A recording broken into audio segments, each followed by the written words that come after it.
Bom dia.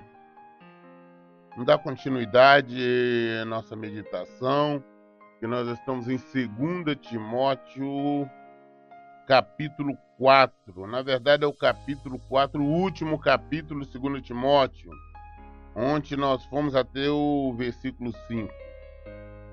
Agora nós vamos prosseguir a partir do versículo 6, que é somente até o versículo 22, logo estaremos encerrando. Versículo 6. Quanto a mim, já estou sendo derramado como vinho na oferta de libação. O momento da minha partida se aproxima. Paulo falando, porque ele já sabia, ele era consciente que o Espírito Santo já tinha revelado para ele que logo ele estaria sendo recolhido, né? Um português claro, estaria morrendo. Ele sabia disso. E ele não estava infeliz ou triste com isso. Ao contrário, ele sabia para onde ia, ele sabia que ia encontrar o Pai. E ele está dizendo, quanto a mim já estou sendo derramado como um vinho na oferta de libação. O momento da minha partida se aproxima. Combati o bom combate. Completei a corrida e perseverei na fé. Olha a tranquilidade dele. Olha, eu sei que eu estou sendo... Logo estarei sendo recolhido, estarei no encontro do Pai, mas eu combati o bom combate. A luta, ele perseverou ali no ensino, na pregação, vivendo o Evangelho de Jesus Cristo. Ele tinha essa tranquilidade. Eu completei a corrida, eu completei a minha missão. Eu perseverei na fé. Agora me está reservada a coroa da justiça, que o Senhor, justo juiz, me concederá naquele dia. E não somente a mim, mas certamente a todos que amarem a sua vinda. Olha, não, agora já está me reservada a coroa de justiça. Não somente a mim, mas a todos aqueles que perseveram, aqueles que praticam, aqueles que vivem o Evangelho de Jesus Cristo. Eu sei que estou indo embora.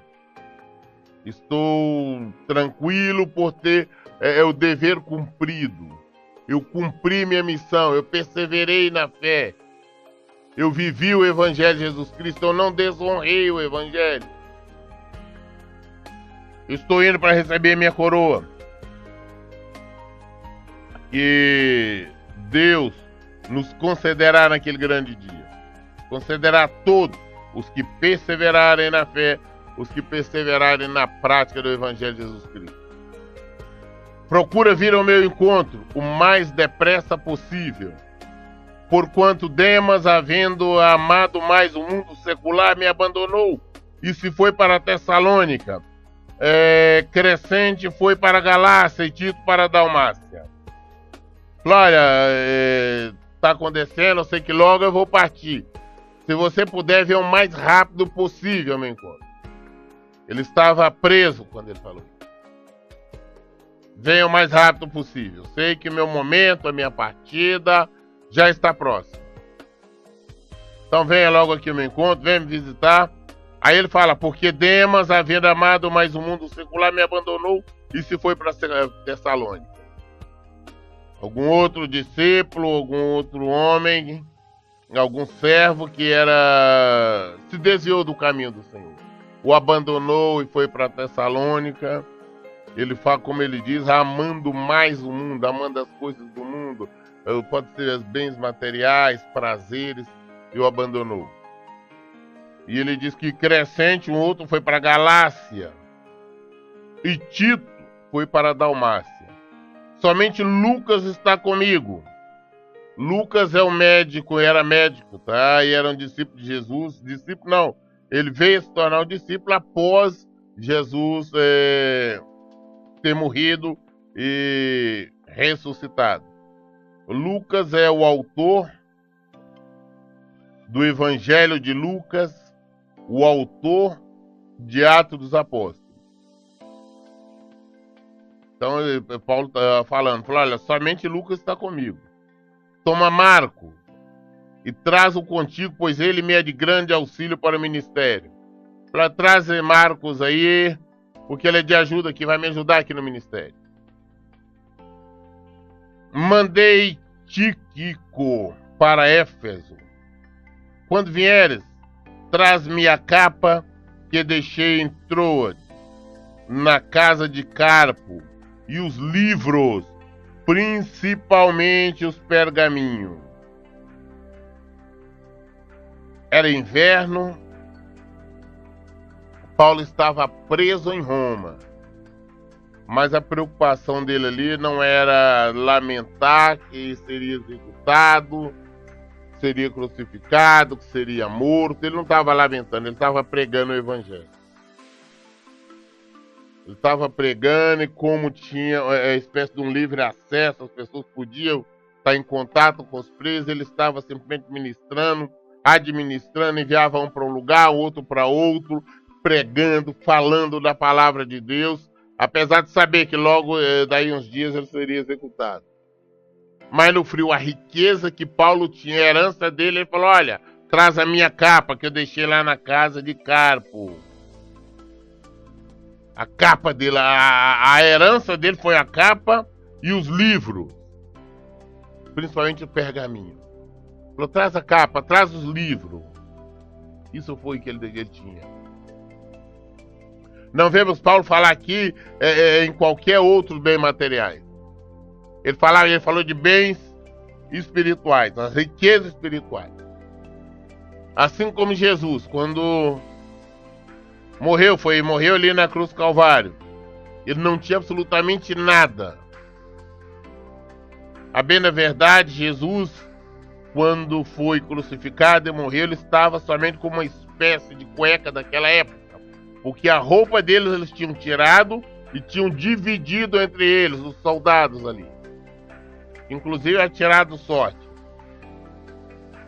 Paulo, quando ele morreu, a única coisa que ele deixou também foi os livros, pergaminhos dele, a capa dele, que ele mandou levar lá para Roma. Pediu, traz para mim. Olha bem que era inverno, hein? Em Roma, naquela época, o frio era terrível. Ainda é, mas naquela época era bem mais. Alexandre, que trabalha com bronze, prejudicou-me severamente. O Senhor com certeza lhe retribuirá conforme as suas atitudes. Está falando, olha, Alexandre, né, alguma pessoa que nós não sabemos exatamente o que é, mas ele trabalhava com bronze, o prejudicou severamente. Não sabemos que tipo de ação que ele fez contra Paulo. Também não temos que estar especulando, mas sabemos que houve alguma coisa que o prejudicou. Ele falou, não, mas Deus vai restituir, não sou eu. Tenha muita cautela com ele, pois se opôs fortemente às nossas palavras. Para tomar cuidado, porque ele foi contra a nossa pregação, foi contra o Evangelho de Jesus Cristo, foi contra a nossa pregação. Ele foi contrário, ele nos foi prejudicial. Toma cuidado com ele. Na minha primeira defesa, ninguém se fez presente para me ajudar. Pelo contrário, todos me desampararam. Contudo, que isso não lhe se imputa em juízo. Está falando, olha, na minha primeira audiência, não apareceu ninguém. Absolutamente não apareceu ninguém para me ajudar. Não apareceu ninguém para falar em minha defesa. Infelizmente, essa é a verdade. Jesus foi abandonado, nem os discípulos estavam com ele. Os apóstolos estavam com ele, nenhum ficou. Quando o prenderam, saíram correndo, abandonaram. E nós sabemos a história de Pedro, ficou à distância observando. E quando vieram perguntar para ele por 3 vezes se ele estava com Jesus, ele negou. Falou, não conheço, inclusive blasfemou. E Jesus já sabia disso. Jesus tinha dito naquele mesmo dia, falou, olha, ainda hoje, antes que o galo cante 2 vezes, você me negará. E antes do galo cantar, ele negou Jesus 3 vezes. Paulo também, quando estava preso lá, os irmãos tudo ali, não foi ninguém em defesa dele, não foi ninguém para ajudá-lo. Só tinha acusação. Ele foi condenado. Por isso nós sabemos que a vida do verdadeiro homem de Deus, Jesus deixou isso bem claro, é uma vida solitária. O evangelho é solitário. Não vai pensar que por pregar o evangelho granjeia-se amigos. Se está acontecendo isso, vamos observar que não é o evangelho legítimo que estamos pregando, não é o que estamos vivendo, não. Porque o mundo não aceita isso. E o mundo é covarde. Na hora do aperto, abandona.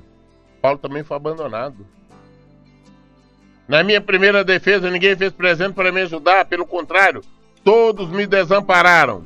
Contudo, que isso não lhe seja de imputação e juízo. Da mesma forma que Estevão, ele falou, não condene ele. Que não sejam. Perdoa pelas ações dele. Perdoa todos pelas ações que eu tenho abandonado. Essa é a preocupação.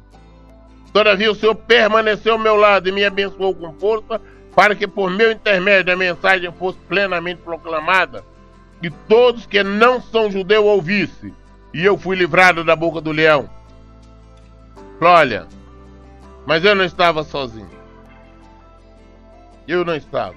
O Senhor estava comigo. E através disso, ali na hora, eu pude proclamar, eu pude pregar. Porque as defesas de Paulo nós sabemos, nós vimos tudo lá em Atos.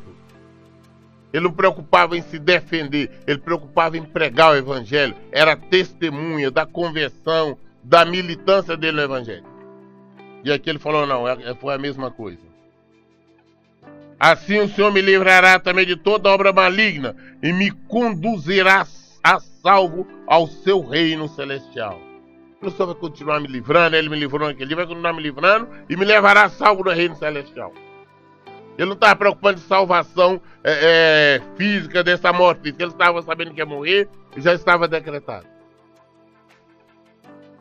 A preocupação dele era com a vida. Para que o Senhor me leve em segurança ao reino celestial. A ele seja a glória para todo sempre. Amém. Final agora ele diz, sauda a Prisca e Áquila e a casa de Onésiforo. Erasto permaneceu em Corinto, mas deixei Trófimo enfermo em Mileto. Apressa-te a vir antes do inverno. Eubulo, Prudente, Lino, Cláudia e todos os irmãos te enviam fraternais saudações. O Senhor seja com teu espírito. A graça seja com todos vós. Nós encerramos aqui o livro de 2 Timóteo. Concluímos aqui no capítulo 4, concluímos no versículo 22. Vamos iniciar agora o livro de Tito. Também como Timóteo, e ao contrário dos outros livros, como Coríntios, Gálatas, Efésios e outros foram cartas a dirigir a uma cidade, tanto Timóteo como Tito foram cartas escritas a pessoas. Aqui ele está escrevendo a Tito, a uma pessoa, não uma cidade. Paulo, como todas as iniciais dele. Paulo, servo de Deus e apóstolo de Jesus Cristo, para promover a fé que é dos eleitos de Deus e o pleno conhecimento da verdade que conduz à piedade. Paulo, ele sempre inicia as missivas, as cartas dele, dizendo quem ele é e qual é a função dele, qual que é o ministério dele.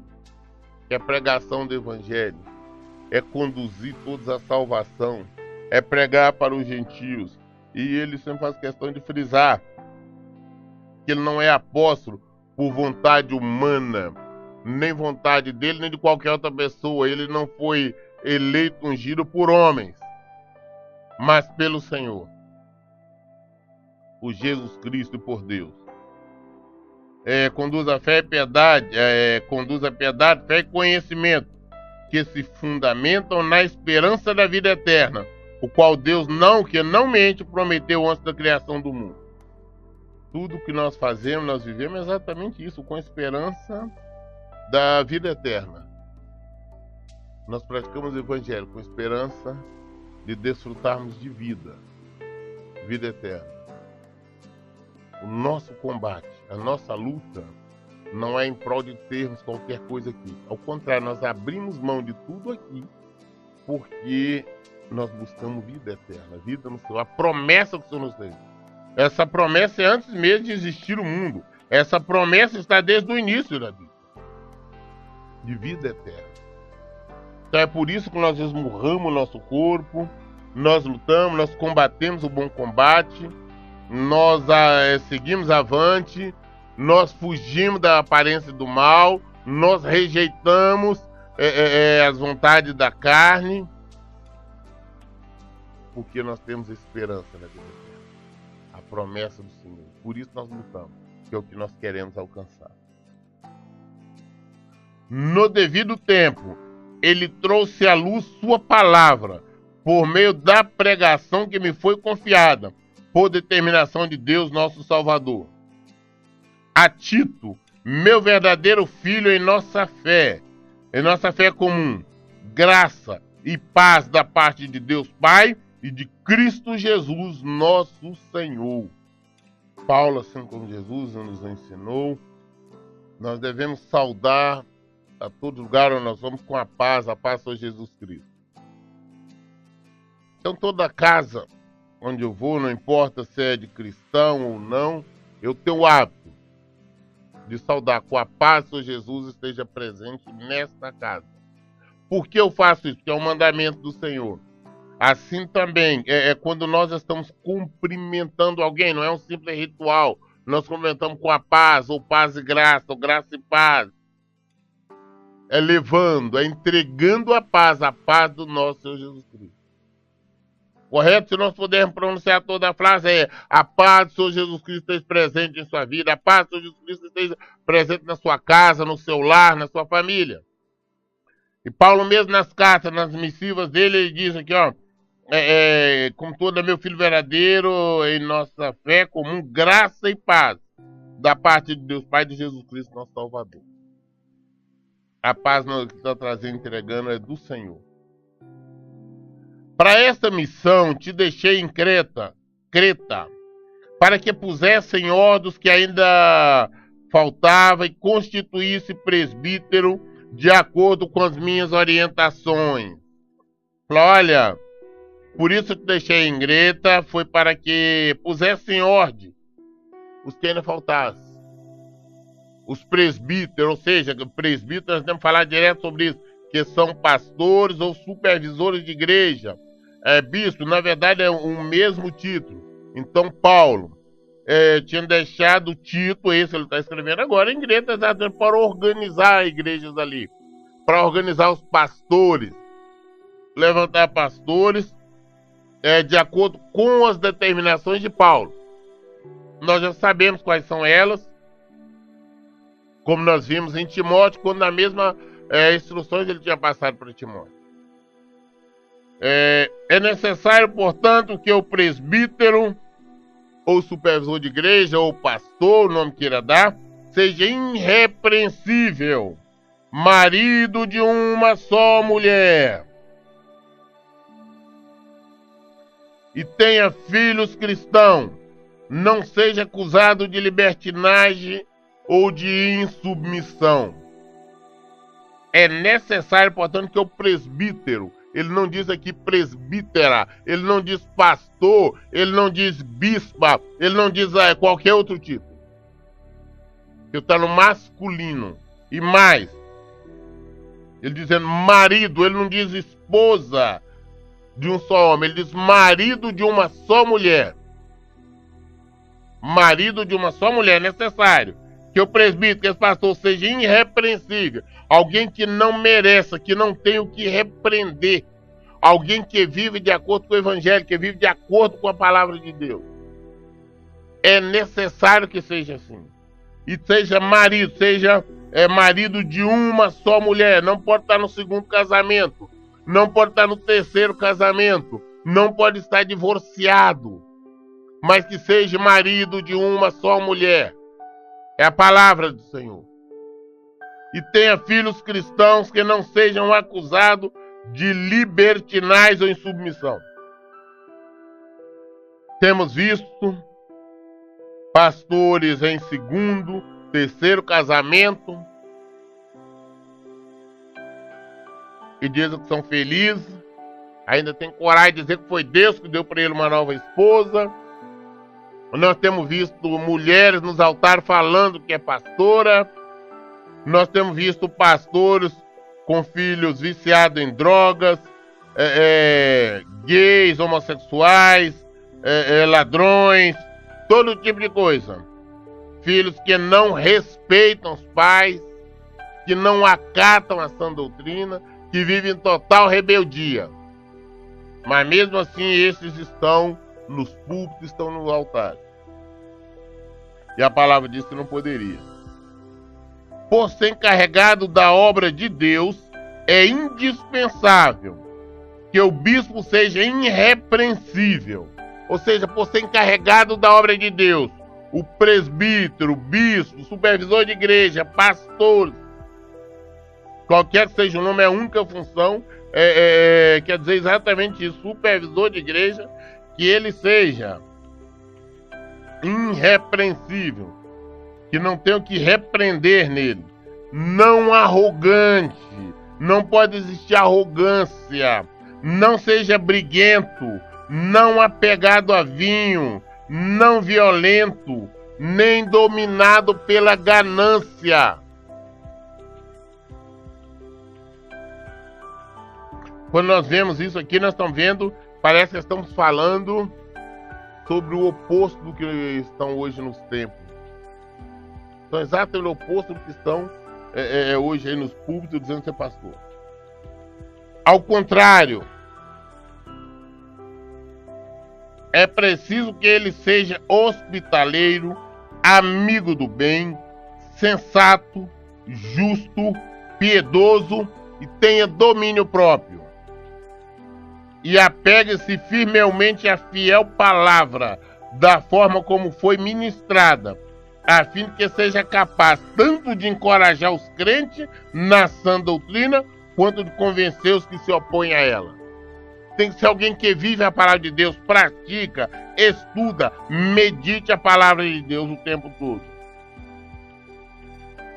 Porque para encorajar os crentes, para estar trazendo ânimo todos aqueles que conhecem a verdade, conhecem a palavra de Deus, como também de convencer aqueles que não conhecem, aqueles que querem vir contra, aqueles que querem levantar argumentação contra o Evangelho de Jesus Cristo.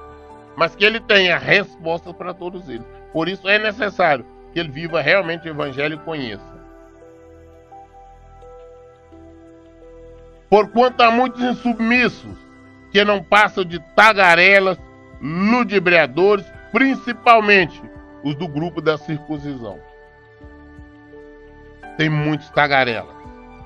Tem muitos ludibriadores, enganadores, estelionatários, mentirosos.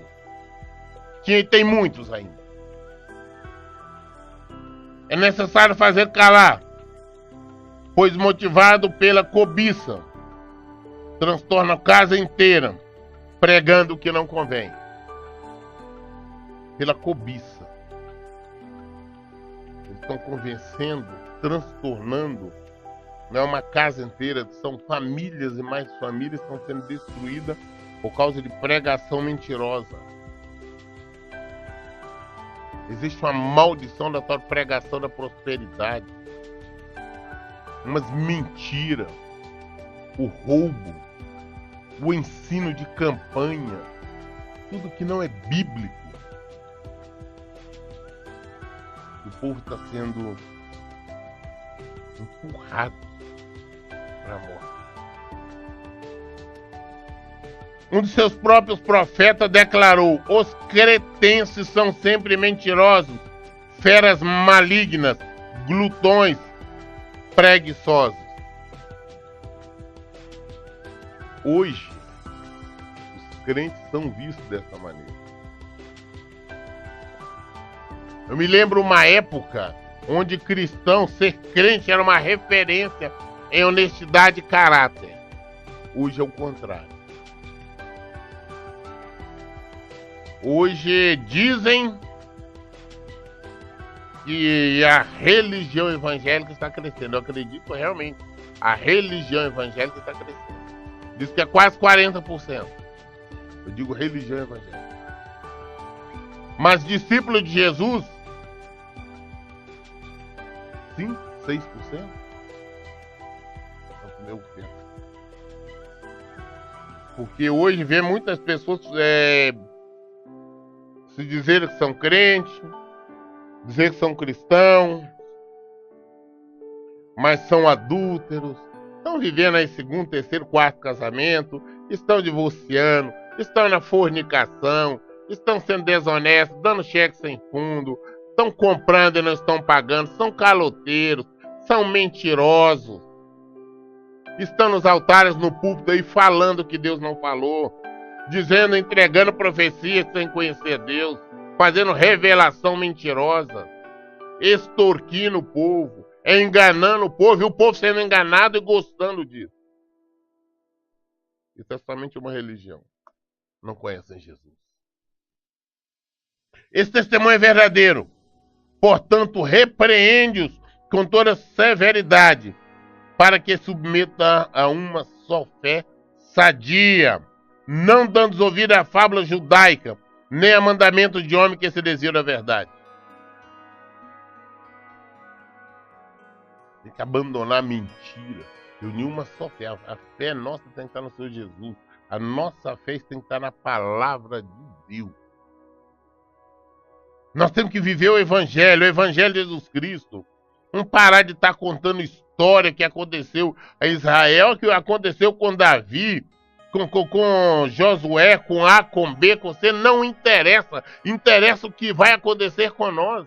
Interessa qual é a promessa do Senhor para nossas vidas. Interessa que Jesus veio e nos deu condição de ser salvo. Isso que nos interessa. Ele nos deu os preceitos, nos deu o mandamento, nos deu doutrina que nós temos que seguir. Agora, o que aconteceu, deixou de acontecer em Israel no passado não é importante. Então, nós não podemos estar fundamentando nossas pregações. Nós não podemos estar perdendo o nosso tempo ou iludindo as pessoas com fatos passados. É a história de Israel. Nós não podemos, a partir de uma história de Israel, trazer a pregação. Eu vejo muito, infelizmente, principalmente no meio dos pentecostais. Ah, não, que você vai ser igual Davi. Deus se levantou como Davi. Mentira! Deus levantou Davi naquela época lá. Está levantando outros Davi. Ah, não, é Davi, é isso, é aquilo, é unção disso. São mentirosos, enganadores. Vamos olhar para o que Jesus falou. Qual a promessa dele para nossas vidas? Não dando ouvido à fábula judaica, nem a mandamentos de homem que se desvia da verdade. É muito preceito, muita doutrina de homens. Doutrina de campanha, doutrina disso, doutrina daquilo. Não é nada com isso. Para as pessoas puras, tudo é puro. No entanto, para os corrompidos, descrentes, nada é puro. Pelo contrário, tanto a razão quanto a consciência deles estão pervertidas. Eles afirmam que conhecem a Deus, mas por meio das suas atitudes o negam. Versículo 16 de Tito, capítulo 1. Eles afirmam que conhecem a Deus, mas por meio de suas atitudes o negam. E por isso são abomináveis, insubordinados e desqualificados para qualquer boa obra.